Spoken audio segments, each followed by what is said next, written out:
Asalaamu calaykum masaabtantu waa ku xiran muuqaalka wuxuu ku saabsan yahay ama uu daba socdaa muuqaalka hore aan ka diyaarinay qaabka fx brimaska diiwaangelinaysid muuqaalka hore waxaa ku sharxaynay laba qaab oo ah haddii aadan akoon ku lahayn fx brimas qaabka iskaga diiwaangelinaysid sidoo kaleeta haddaad akoon ku leedahay qaabka aad linki iskaga diiwaangelinaysid marka dad badan ayaa iga socodsay inaan muuqaalka soo diyaaray qaabka mt4ka loo samaysto sidoo kaleeta la iskaga diiwaangelinaya linkiga kooda waxaa sameynaysaa maxaa la lahaa akoonka ayaa soo kicinaysaa oo fx brimas then markaa soo kicisid waxaa ku dhahay akoon ayaa samaysanaysaa markaa akoon samaysatid kadib waxaad maxaa la lahaa u diraysaa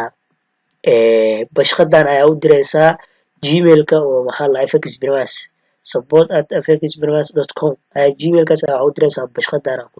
sidoo kale inta waxaa ku buuxinaysaa user id-ga sidoo kale inta waxaa ku buuxinaysaa mt4 id-ga labadaba waa ku tusi doonaa marka koowaad waxaa sameynaysaa marka fx brimas aad soo kicisid waxaad tagaysaa trading account markaa ku dhufatid waxaa dhahaysaa create new account create new account markaa dhahdid waxaa sameynaysaa referalkaas soo furaysaa adaraa ka dooranaysaa adar markaa ka dooratid inta ayaa waxaa ku qoraysaa maxaa la lahaa referalka waxaa ku qoraysaa id-gan ayaa ku qoraysaa id-gaas ayaad ku qoraysaa qoraalkaas sidoo kale waxaa soo dhigi doonaa descriptionka videoga youtube-ka haddaa ka daawanaysid sidoo kaleeto telegramkana oo soo dhigi doonaa marka ama screenshot waa ka qaadan kartaa maxaa la lahaa ayaad koobi soo dhahanaysaa kadib maxaa la lahaa referalka ayaad bast ku leedahay account typekane waa caadi oo waxaa waa sidii kii camal akoonka u samaysanaysid variable ayaa ka dhiganaysaa kadib leverageka waxaa la haddaa lacag badan ku shibanaysid sidii muuqaalka hore ku sharxay leverageka waa la iska yaraya laakiin haddaa lacag yar aad ku shibanaysid leverageka waa weynaysan kartaa sidoo kaleeto currency-ga waxaad dooranaysaa usd kadib intaas waa create account ayaa leedahay hadda waa kana waxaa ujeedaa your account oo successful ayuu soo qoray hadda markaa kusoo laaban waa kana kan waa akoonkii hore oo noo samaysnaay balse laakiinse midka hadda sameyn waa kana midka hadda sameyn sidoo kale maxaa la lahaa markaa hadhow marka haddii labada akoon saan oo kugu soo qabanaa midka hore haddii lacagta kugu jirto oo kaleeto waa kala bixi kartaa waxaa sameyn kartaa mt4 ayaa isticmaali kartaa markaa withdraw aad dhehaysid mt4 ayaa kula bixaysaa lacagta mt4 kale ay ku wareegsan ama mastercardka aad kula baxdid kadib hadhow kan kusoo wareejin kartaa hadhow kan qaabka ugu soo wareejinaysid waxay tahay deposit ayaa dhehaysaa deposit markaa dhahdo sidii xogtaadii ayaad gelinaysaa waa ku buuxinaysaa marka haddeertaan markaa samaysid maxaa la lahaa mt4ka hadda waa samaysay sidoo kale waxaa laga rabaa in maxaa la lahaa waxaa ku dhahay waxaa u diraysaa bashqadan ayaa waxaa u diraysaa maxaa la lahaa gmailkaas marka waxaa sameynaysaa inta ayaa waxaa ku buuxinaysaa user id-gaada iyo sidoo kale mt4 id-gaada user id-ga waa kana user id-ga waa kana waa magacaas ugu horeeya waa maxaa la lahaa 13 44 maxaa la lahaa 44 qoraysaa user id-ga ayaa xag ku qoraysaa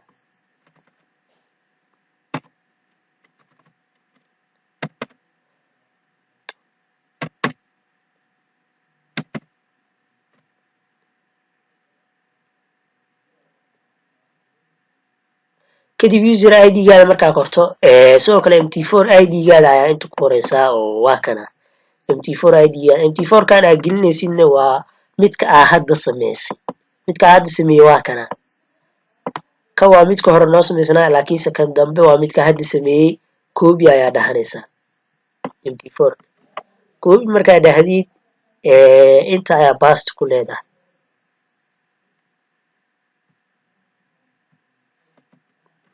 marka hadda intaa samaysid waxaa sameynaysaa kadib gmailka waxaa tagaysaa oo kugu samaysnaa fx brimas kadibna bashqadan ayaa u diraysaa qoraalka markaa koobiyeysid kadib waxaad tagaysaa gmailka hadda waa kana gmailka markaa furno hadda waxaa arkaysaa in ay noo soo direen mt4ka usernameka iyo passwordka. isla marka waa deposit garaysan kartaa. waxaa samaynaysaa mt4kaadii kaleeto ayaad kasoo wareejinaysaa oo mt4 to mt4 ayaad kula bixi kartaa. ama sidoo kale waxaad samayn kartaa inaad maxaa la kaarkaaga kula baxayd kadib ayaad maxaa la mt4ka kaleeto ku deposit garaysan kartaa lacagta. markaad diraysid qoraalka waxaad samaynaysaa waxaad taabanaysaa compose. sidoo kaleeto mobile haddaa waa ka samayn kartaa deerta stepskan aad sameeyey ayaad samaynaysaa oo maxaa la lahaa stepska dhan markaad samaysid gmailka markaa imaadid waxaa ku dhufanaysaa compose. asiga calaamadan ayuu ku leeyahay oo meesha hoose oo maxaa la lahaa mobileka ayuu ku leeyahay haddii aad mobile aad ka samaynaysid. kadib markaad ku dhufatid inta waxaad gelinaysaa gmailka aad u diraysid. sidoo kaleeto intan waxaad gelinaysaa qoraalka ayaad gelinaysaa. xagga ayaa qoraalkii bast ku dhehaysaa. sidoo kaleeto waxaad gmailka aad u diraysidna waa kana waxaa kusoo laabanaysaa qoraalkaada ayaa kusoo laabanaysaa gmailkan ayaa copy dhehaysaa. sidaa hore kuugu sheegay waxaa ku dhahay gmailkan ayaad waxaa u diraysaa maxaa la lahaa qoraalkaas. kadib gmailkaadi ayaa imaanaysaa meeshaas oo maxaa la lahaa ayaad bast ku dhehaysaa. kadibna sendi ayaa taabanaysaa. intaas keliya ayaa samaynaysaa. oo mar koowaad waxaa samaynaysaa ha ku dhahay qoraalkii ayaa koobiyeysanaysaa. qoraalkii markaad koobiyeysatid gmailka ayaa imaanaysaa. sidoo kale mid ogsoonow gmailka aad ka diraysid qoraalka waa inuu noqdaa gmailka kugu diiwaan galsan fx primas. gmailka aad qoraalka aad ka diraysid haddaan gmailka ii kacsan qoraalkan ka diraayo waa gmailka fx primas igu samaysan. marka adina sidaas oo kaleetaa laga rabaa. kadib qoraalkii markaa baasi dhahdo xaggan waxaa gelinaysaa gmailkii kadibna waxaa taabanaysaa maxaa la lahaa sendi ayaa taabanaysaa. oo intaas keliya ayaa samaynaysaa. kadibna ayaga ayaa kuusoo jawaabayo. marka intaas aad samaysid ila soo xiriir insha allah. waana mahadsantahay.